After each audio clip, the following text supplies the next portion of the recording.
In this tutorial, I'm going to show you how to move a file to a different folder in Google Sheets so your workspace stays clean and organized.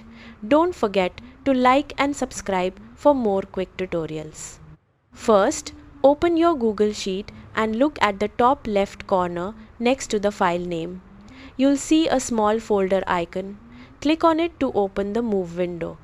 Now, you'll see all your folders from Google Drive. This is where you choose where your file should go.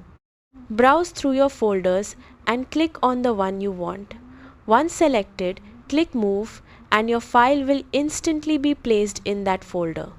If you don't have a folder ready, you can create one right here.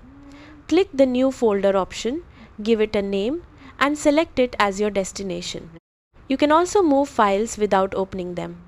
Go to your Google Drive homepage, right-click on your file, select Move, and choose your folder.